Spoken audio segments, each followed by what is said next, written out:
So I have purchased the Scott Genius eRide 930, and a couple weeks ago when I was looking for this bike online, I didn't see a lot of videos, so I thought I would give anyone looking to know about this bike or wanting to purchase this bike some information. So I got this bike from Team Factory Cycles in Bakersfield, California. This is the 930.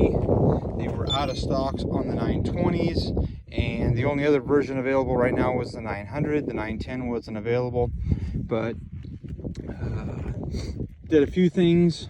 Upgraded the brakes. Just the upgrades that I did was just what I knew I wanted out of the bike when I first did it. So swapped out the RockShox 35 EMTB fork for this 2021 Fox 36 Grip 2 160 to put on the front, and swapped out my bars with what I wanted. I got Deity Grips on here, Deity bars with a 25 mil rise, and Shimano Deore XT 4-piston brakes they put on it in place of the Shimano stock 4 pistons that came on it.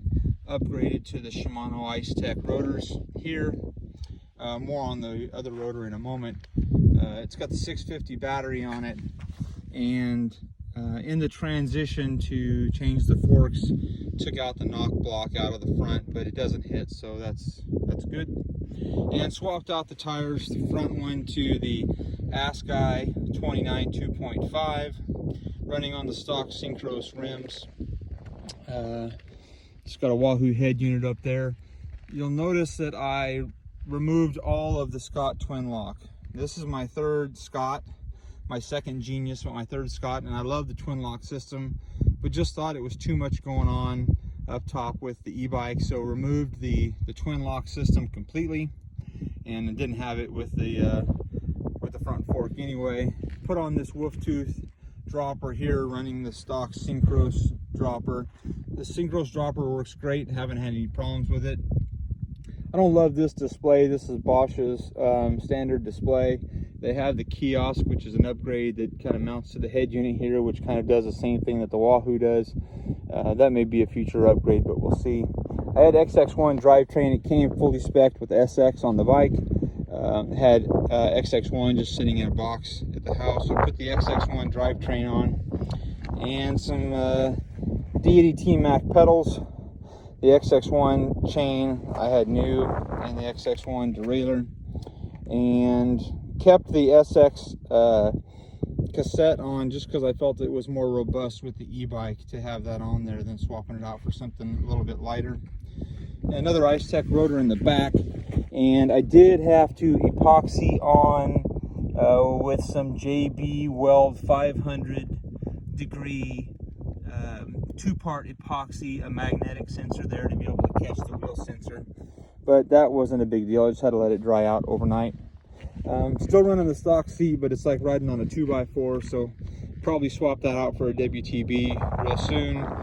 Out back running the Minion DHR 229 by 2.4 is the upgrade I did. I really love this orange color. It's kind of a tangerine orange, but it's got a metallic flake in it, so looks really nice in the sunshine. Performs really nice. Reminds me a lot of the Scott Spark and how playful it is. I don't know all the angles and head tube and seat tube angles and stuff like that, but it's quick and nimble. It feels like a short bike, even though it's 2 inches longer than my Santa Cruz High Tower. That's a large 2020 Santa Cruz High Tower. This is the 2021 Scott Genius eRide. And let's see what else. Comes with this X-Fusion rear shock. So far it's not doing too bad. I know it's bottom of the barrel shock, but I'd really like to put a DPX2 in there. But I just don't know if it's possible with the amount of room, you know. Scrap the bottle cage, that doesn't really matter, but it'd be nice to know if there was room for the DPX2 here, so we'll see. But I've only had it a few days, probably only 6 rides on it, but really love the way that this bike rides. The front fork really makes a big difference in its ride characteristics. It's just smooth. It's plowing through everything. I'm out here in the foothills of Bakersfield, and It's dry today, very loose. A lot of side-by-sides have been out here. There's a lot of rocks and loose baby head type boulders, but it's just chewing through all that, not stopping one bit. So plenty of power. Really happy with it. So not much else to say other than it's really cool looking. I like it, and it performs really well.